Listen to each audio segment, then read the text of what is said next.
Hello students, कैसे हैं आप सभी लोग। स्वागत है आप सभी का आपके अपने यूट्यूब चैनल प्रस्पेक्टर स्टूडियो में। दोस्तों जी हाँ दोस्तों, आज हम लोग यह जानेंगे कि साइंस में यदि आपको कुछ ना आए, साइंस में यदि आपको कुछ भी ना आए, फिर भी दोस्तों हम कम से कम 50 या 60 नंबर कैसे ला सकते हैं। हम यह नहीं आपको कहेंगे कि 80 में 80 आ जाएगा, लेकिन यदि कुछ ना आए, थोड़ा भी आप नहीं पढ़े हैं, फिर भी आप कैसे ला सकते हैं 80 में 60। यही देखिए, हम लिख भी दिए हैं कि 80 में 60, ऐसे नहीं लिख दिए हैं कि 80 में 80। ऐसा नहीं लिखे हैं, ऐसा हो ही नहीं सकता है कि आप बिना पढ़े 80 में 80 ले आए। दोस्तों फेक बात करना ही नहीं है, अपने को एकदम क्लियर बात करना है जो हो सकता है दोस्तों।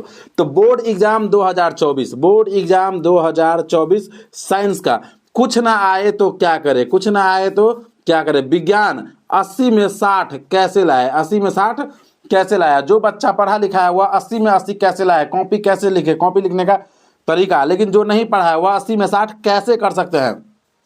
विज्ञान का पेपर कैसे पास करे, कैसे पास करे, गारंटी के साथ करें। इस वीडियो के देखने के बाद पास करना हलवा हो जाएगा, खेल हो जाएगा दोस्तों। ठीक है, इतना चीज बताने के बाद दोस्तों, best of luck for your examination 2024, best of luck for your examination 2024। आइए दोस्तों, वीडियो को अब बिना देरी किए शुरू करते हैं कि हमें करना क्या है दोस्तों। चलिए, तो देखिए हमारे सामने साइंस का क्वेश्चन भी है, लेकिन उससे पहले कुछ बेसिक बातों को हम समझते हैं कि हमें क्या करना चाहिए दोस्तों एग्जाम में और क्या नहीं करना चाहिए। तो देखिए दोस्तों, एग्जाम में देखिए क्वेश्चन जो आपका होता है वह 2 सेट में होता है। यहाँ पे आप देखिएगा ठीक से, तो यहाँ पे लिखा हुआ भी रहता है कि क्वेश्चन आपका 2 खंड में रहता है, खंड अ रहता है और खंड ब रहता है। तो जब कभी भी आपके पास क्वेश्चन आए तो क्वेश्चन को आप गौर से पढ़ जरूर लीजिएगा दोस्तों। देखिए यहाँ पे क्या लिखा हुआ है कि यह प्रश्न पत्र 2 खंडों में है, खंड अ एवं खंड ब, खंड अ एवं खंड ब। खंड अ में 80 वस्तुनिष्ठ प्रश्न है, जिनमें से किसी 40 को प्रश्न का जवाब देना है दोस्तों।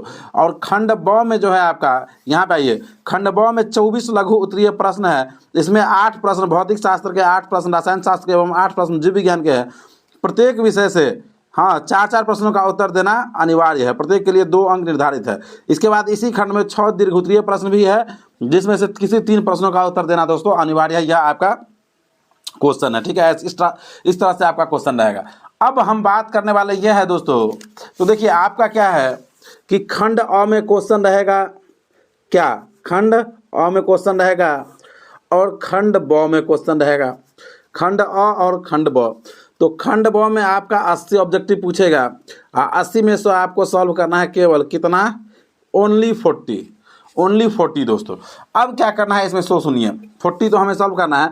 तो 40 हमारा कैसे सही हो, यदि 40 ना सही हो तो 30 ही सही हो, 25 ही हो, क्योंकि हम तो कुछ ना पढ़े हैं ना। जो पढ़ा है उसका तो 40 में 80 में जब 40 मारना है तो 40 में 40 आएगा।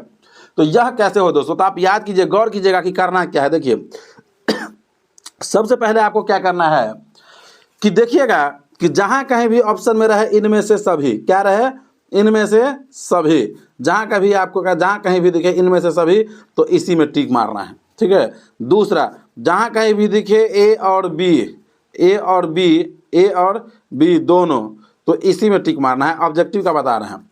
3 में दिखे इनमें से कोई नहीं, इनमें से कोई नहीं, फिर इसी में टिक मारना है। यह सब बातों को आपको गौर करना है ऑब्जेक्टिव में। ठीक है, इन सब बातों को गौर करके आप ऑब्जेक्टिव में कम से कम 60-40 में दोस्तों 30 सही मार सकते हैं। अब आपको क्या करना है, तो जो भी ऑप्शन दिया रहे उसमें ढूंढना है कि सबसे अलग कौन है, सबसे अलग कौन है। जो सबसे अलग रहेगा वही आपका आंसर होगा। इन सब बातों को गौर कीजिएगा। 5वां नंबर आपको क्या करना है यह समझिए। 5वां नंबर यह करना है कि इतना सब तिग्रम लगाने के बाद, इतना सब हथियार आजमाने के बाद यदि आपका 40 न पूरा हो, तब क्या करना है, तो जो भी बच जाए, जैसे 10 बच जाए या 5 बच जाए, तो या तो आपको ए को टिक करना है या तो सी को टिक करना है। क्योंकि ऐसा हम कह रहे हैं दोस्तों कि क्वेश्चन जो होता है उसमें ज़्यादातर आंसर या तो ए रहता है या तो सी रहता है। यदि आपका 80 क्वेश्चन है तो गारंटी कर रहे हैं 60 ऐसा क्वेश्चन रहता है इसमें, जिसमें या तो आंसर ए रहेगा या तो सी रहेगा। तो जो कोई भी क्वेश्चन बच जाए तो उसमें या तो आप ए टिक कीजिए या तो आप सी टिक कीजिए, यह आपको ऑब्जेक्टिव में लगाना है। अब आते हैं खंड ब में कि खंड ब में कुछ नहीं आए तो क्या करना चाहिए दोस्तों। चलिए, तो अब आ गए हैं दोस्तों हम लोग खंड अ में। तो हमारा 40 ऑब्जेक्टिव था, वह समझ गया कि कैसे बनाना है। अब हम लोग आ गए हैं सेक्शन बी, यानी कि खंड ब में आ गए हैं दोस्तों। अब खंड ब में हमें क्या करना है, तो खंड ब में देखिए 1 से 8 तक लघु उत्तरीय प्रश्न है। ठीक है, इनमें से किसी 4 प्रश्न का ही उत्तर देना है, लेकिन आपको देना है, यह आप जान लीजिए, क्योंकि आप जो है ना, आप ऐसा है समझ लीजिए कि आप जो है ना उखरी में मूरी डाल दिए हैं तो कुटाना तो है। तो आपको क्या करना है कि आप एग्जाम देने गए हैं तो किसी भी कीमत पे आपको आंसर देना है, क्वेश्चन को छोड़ना नहीं है, यह आप याद रखिएगा। अब देखिए पहला क्वेश्चन है सरल सूक्ष्मदर्शी क्या है, दूसरा है नवीकरणीय ऊर्जा स्रोत क्या है, तीसरा है पूर्ण आंतरिक परिवर्तन की शर्तें, विद्युत चुंबकीय प्रेरण से आप क्या समझते हैं। ये सभी दोस्तों क्वेश्चन है, ठीक है। अब क्या करना है ये देखिए, तो इसमें से किसी 8 क्वेश्चन है, किसी 4 का आपको जवाब देना है। तो जवाब कैसे देंगे दोस्तों, तो देखिए चलिए अब हम आ जाते हैं कॉपी पे। कॉपी पे आ गए। अब देखिए सबसे ऊपर में हमें क्या करना है कि खंड ब था तो खंड ब लिख दिए। ऐसे आपको देखिए चौथाई दोनों तरफ छोड़ना है दोस्तों। जब कभी भी आप एग्जाम हॉल में जाइए तो अपने साथ में पटरी लेके जाइए। देखिए मेरे पास पटरी है और कोशिश कीजिएगा कि पटरी आपका 30 सेंटीमीटर का हो ताकि पूरा कॉपी एक ही बार में आ जाए, ठीक है। तो चौथाई आप छोड़ लीजिएगा। अब सबसे ऊपर में क्या करना है आपको कि खंड ब लिख देना है। खंड ब लिख दिए। अब जैसे मान लीजिए कि यदि पहला नंबर प्रश्न ही हमसे बन जाएगा सरल सूक्ष्मदर्शी क्या है, तो हम लिख दिए प्रश्नोत्तर संख्या 1। क्या लिख दिए, प्रश्नोत्तर संख्या 1। यहाँ पे लिख देंगे प्रश्नोत्तर संख्या 1 लिख दिए, ठीक है। अब इसका सरल सूक्ष्मदर्शी क्या है, इसका हमें जवाब देना है सिंपली। तो आप क्या कीजिए कि आपको कुछ नहीं समझ में आ रहा है, कुछ नहीं समझ में आ रहा है, जो ही क्वेश्चन आपको याद है, 2 4 10 क्वेश्चन तो याद किए होंगे ना, जो ही क्वेश्चन आपको याद है वही क्वेश्चन का आप आंसर लिखिए। जिस क्वेश्चन का आंसर आपको याद है उसी क्वेश्चन का आंसर आपको लिखना है। जो क्वेश्चन चाहे वह कोई भी क्वेश्चन हो वही आप लिखिए। सरल सूक्ष्मदर्शी क्या है लिखा हुआ है तो लास्ट में लिख देंगे कि सरल सूक्ष्मदर्शी कहते हैं। क्या बन जाएगा बोलिए, लास्ट में क्या लिख देंगे कि सरल सूक्ष्मदर्शी कहते हैं। बन जाएगा ना, सरल सूक्ष्मदर्शी कहते हैं। ऐसे ही बनाना है। तो ऐसे ही करके आपको इसका 4 बनाना है। फिर मान लीजिए दूसरा नहीं बना, तीसरा नहीं बना, अब चौथा बनेगा कि विद्युत चुंबकीय प्रेरण से आप क्या समझते हैं। तो विद्युत चुंबकीय प्रेरण, कोई क्वेश्चन ऐसा रहता है जो नाम से ही आपको लगेगा क्या यह तो बन जाना चाहिए, बना मिला जुला के। जैसे विद्युत चुंबकीय है तो चुंबक के बारे में होगा, तो चुंबक के बारे में कुछ लिख दीजिए और लास्ट में लिख दीजिए कि विद्युत चुंबकीय प्रेरण कहते हैं। वेरी सिंपल, आराम से बना लीजिएगा। अब मान लीजिए 5वां नहीं बना, 6ठा नहीं बना, 7वां नहीं बना, 8वां बन रहा है तो 8वां नंबर बनाइए। एकदम आसान है, ठीक है ना। 2 नंबर का ही है आपका, 2 अंक का प्रश्न रहेगा तो आप क्या कीजिए 8वां बनाइए। तो इस प्रकार से दोस्तों भौतिकी का ऑब्जेक्टिव हम हल करेंगे।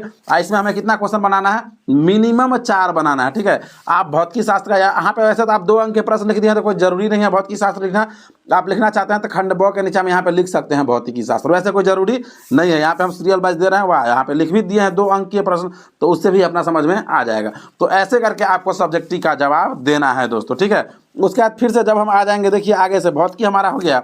अब जैसे ही देखिए भौतिकी का हम 8 प्रश्न बना लेंगे, तो भौतिकी का ही यहाँ पे देखिए वही लिखा हुआ था, दीर्घ उत्तरीय प्रश्न आ जाएगा 9 नंबर और 10 नंबर, यह 6 नंबर का क्वेश्चन है। यहाँ पे हमें सिद्ध करना है कि उत्तल लेंस के लिए सूत्र सिद्ध करना है 1/v - 1/u = 1/f। उसके बाद कह रहा है कि इंद्रधनुष क्या है, यह नहीं याद है तो इसका आंसर दीजिए आप। तो जिस किसी का भी आपको आंसर देना है, जैसे मान लीजिए आपको 10वां का आंसर देना है तो यहाँ पर लिख देंगे प्रश्नोत्तर संख्या 10, प्रश्नोत्तर संख्या 10। अब यह कई नंबर का सवाल है, देखिए यहाँ पे 6 अंक का सवाल है तो यहाँ पे हम लिख देंगे 6 अंक ये प्रश्न।